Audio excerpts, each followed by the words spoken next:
everyone, and welcome back. I hope you all had an amazing March break and you are looking forward to coming back to school in whatever way that looks. I am excited to see what we've got shaped up for this week. I know that you'll be reorienting yourselves to your courses, but again, you've had this time off, so hopefully you're feeling really refreshed.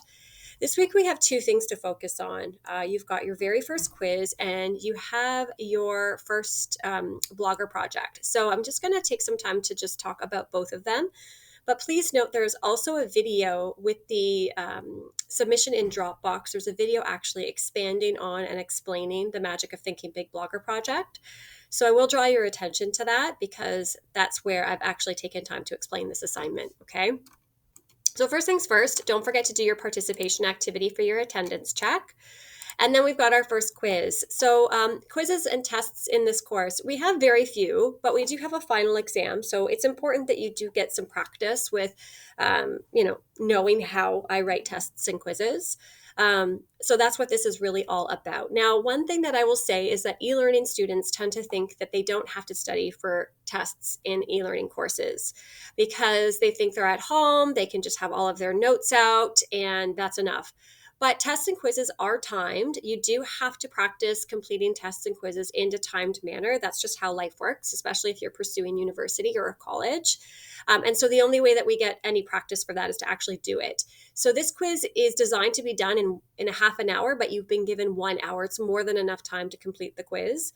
But you do need to study, okay? So really what you want to review is everything that we've done so far in the course. And to make sure that you are reading over the course notes. Again, I've really specified, I've really emphasized that every time you have a slide deck or a TED Talk or a video or an article, you should be taking notes on those. You should be keeping a set of course notes for each unit. So then when it comes to your assignments and tests and quizzes, you already have the notes. You just have to review them. If you're trying to go back and find each slide deck and go through all the stuff after the fact, it's really confusing and overwhelming, and it's really easy to miss things. It's very disjointed, and your answers really reflect that. So I do have students that perform very poorly on tests and quizzes in e-learning. Number one reason is because they don't study, and so they spend their entire test time looking up the answers. And they run out of time and they don't complete the test. Number two is that they try to Google answers on the internet and they're not accurate because, again, I'm testing from the content of the course. So again, if you have questions like short answer questions, be specific to the course material. Your job is to show me that you've done the work, right?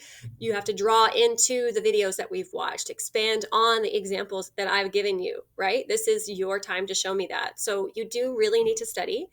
The great thing about tests and quizzes is that you can choose to do them whenever you want. So there's no assigned time. You have to complete it at some point this week. Your deadline to complete the quiz is next Monday at 8 a.m., but you can write it anytime. It could be Saturday at 11 o'clock at night for all I care, as long as you get it done.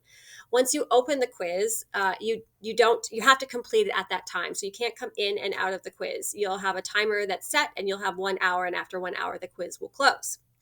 If you do have an IEP and you would like extra time, not every student with an IEP does want that. So I would just ask that you take initiative. Being a grade 12 student, just send me an email and I will set that up for you based on your IEP request. Okay, so just again, taking that initiative for your own success. Send me an email. That's no problem. Okay. The second task today or this week is to start the Magic of Thinking Big blogger project. So you have been writing weekly journal entries. You've written 3 so far, and this is an extension of that. You're going to be creating a blog that you will be continuing to write on throughout the entire course. It's really a reflective space. So in a leadership course especially, but really in any academic course, reflective practice is really important, meaning that you're taking space and time to actually digest and think about the stuff that you're learning and also applying it to your own life. We don't really often have time to do that in real life because life is really busy. But that's actually how we grow, is saying, okay, this is the situation that I'm in. How can I reflect on this? How can I grow from this? Okay. So you're going to start this by reading a chapter of The Magic of Thinking Big. And this is the chapter here. This is a novel it's one of the best kind of considered one of the best business novels of our time. And for your final performance task, you'll actually be reading a novel of your choice, a business novel, something that pertains to business and management and leadership. And this one is just wonderful. It was really inspiring. It's very thought provoking. And I think you'll like it. We're only reading a few chapters of it, but you're welcome, obviously, to continue reading it if you like it. Your task for this assignment is to read the first chapter, and then you're going to use that to curate your fourth entry for your blog. So I'm not going to take time to really explain this here because, as I said, there is a video included in the Dropbox submission for this that expands on it. But basically what you're doing is you are creating a blog. I strongly recommend using Wix. It's just a very user-friendly website builder. I have seen students use other things like Weebly and whatnot throughout the course, and they're just not as user-friendly. If you use a free template from Wix, it's very easy to curate a really beautiful website, okay? And it's also very straightforward. My grade 9s are using it right now. So again, it's not, if you've never done something like this, I know it can really feel overwhelming, but it's actually really kind of fun. And it's an ongoing project throughout the course as we continue to learn and grow and reflect on leadership content, okay? So you're going to be creating a blog. And again, you can use any blog site. I just really do recommend Wix. And your task is to continuously update the blog as you go. For this, though, for your initial task, you obviously want to come up with a blog name, so some sort of catchy site name pertaining to leadership. And then on your blog, you're going to include an About Me page that's going to include a picture of you and a brief sort of bio of who you are, the writer of this page. And then you're going to copy in the 3 different journal entries that you've already written, and you're going to have them as individual blog submissions. So you'll have blog entry 1, 2, and 3, and you can title them however you like. And then you're going to write a 4th blog entry, and that's going to be connected to the magic of thinking big, okay? So again, the project itself right now is to come up with the blog, create the blog, making sure that your blog really sort of amplifies who you are, your personality, the colors, the fonts that you select are very much akin to who you are and represent, the name of the site, an About Me page section, and then also obviously you want to ensure that you've got your 3 journal entries posted as individual blog entries, and then your 4th blog entry, which is unique to the magic of thinking big reading. And then your 4th blog is going to answer the following questions here, okay? Once you have done this, you publish your blog, and then you're going to submit just the publish URL to Dropbox. So you don't have to submit anything but the link, okay?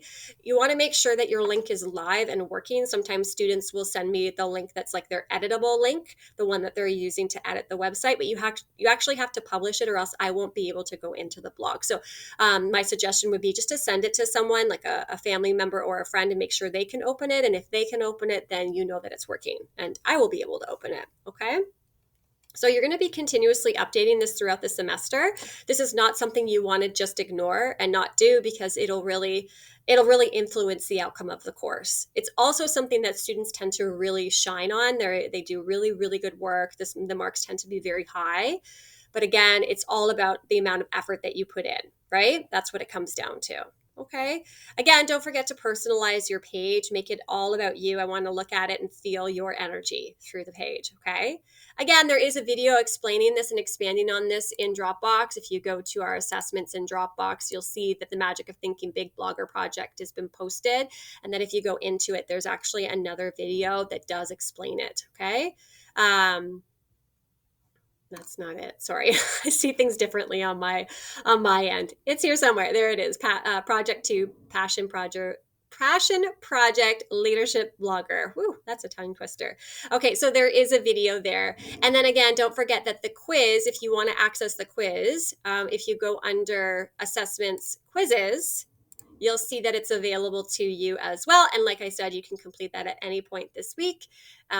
Just make sure that both the blogger project and the quiz are done by Monday at 8 a.m. Hard deadline. You have lots of flexibility in this course, but that is the deadline. Okay? If you have any questions, let me know. And again, I hope you had a great March break and you are looking forward to the spring weather coming soon.